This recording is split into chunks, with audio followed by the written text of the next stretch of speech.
મિત્રો કેમ છો? મજામાં? ખાઈ પીને જલસા. હું તમારો દોસ્ત પ્રકાશ ચુડાસમા તમને બતાવીશ કે કલર થયા પછી મકાન કેવું લાગે, કેમ કે ત્યારે હું થોડે જતો રહ્યો હતો એટલે તમને આખો ફૂલ ડિટેલમાં બતાવી નતો હતો. જો અત્યારે પાછળ છે કલર થયા પછીનો નજારો છે, તમે જોઈ શકો થયા પછી મકાન કેવું લાગે, પહેલા કેવું લાગતું without plaster and without colour. તો અત્યારે જોઈ શકો કે મકાન કેવું લાગે. આ રસોડું, આ બધીનો કલર તમારા દોસ્ત પ્રકાશ ચુડાસમા એકલાએ કર્યો. જાત મહેનત જિંદાબાદ. આપણે કોઈની ગુલામી નથી કરવી કે નથી કોઈના સહારે ઉપર રહેવું. એટલે પોતાની રીતે મેં કલર કર્યો હતો. લાઇટિંગ યારે મકાનનો નજારો જોઉં તમે ખાલી, ઓહો હોય ચાલશો બાપો. તો કલર થઈ ગયા પછી મકાન કંઈક આવું લાગે. વિધાઉટ કલર બકવાસ લાગતું હોય તો તમને ખબર જ છે. આ પેલો રૂમ ને આ બીજો રૂમ. બીજા રૂમમાં લાઇટિંગ થાય પછી તો મકાન આમ ઝબકા મારે. ઓ ભાઈ ઝબકા મારે, આમ ફૂલ જલસો ભાઈ, જલસો રહેવાનો, ફૂલ જલસો. કલર થયા પછી ને આની મહેનત મેં એકલાએ કર્યો છે. કલર બનાવવાથી માંડીને કરવા સુધીનો. એક દિવસ ખાલી અમારો છોકરો આવ્યો હતો ને એને દાદી હેલ્પ કરી દીધી એક દિવસમાં. એની ઉપરના પટ્ટા, બધા રૂમના પટ્ટા કર્યા હતા. એક વાર મેં બીજી વાર પટ્ટા કરી નાખ્યા. ને આ ખાલી રૂમનો નજારો જો ભાઈ.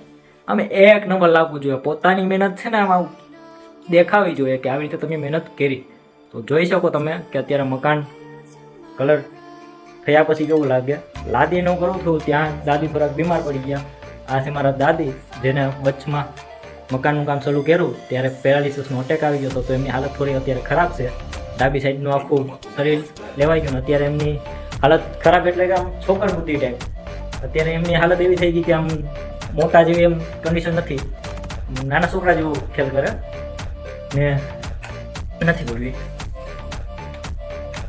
કેમ કે થોડુંક ઇમોશનલી છે.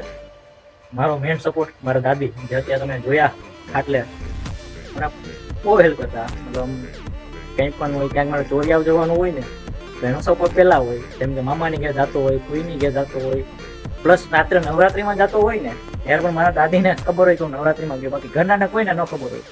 એ દરવાજો પપ્પા સુઈ ગયા હોય, એ દરવાજો ખોલી નાખે એટલે એનાથી નીકળી જવાનું મારે ઘરની બહાર.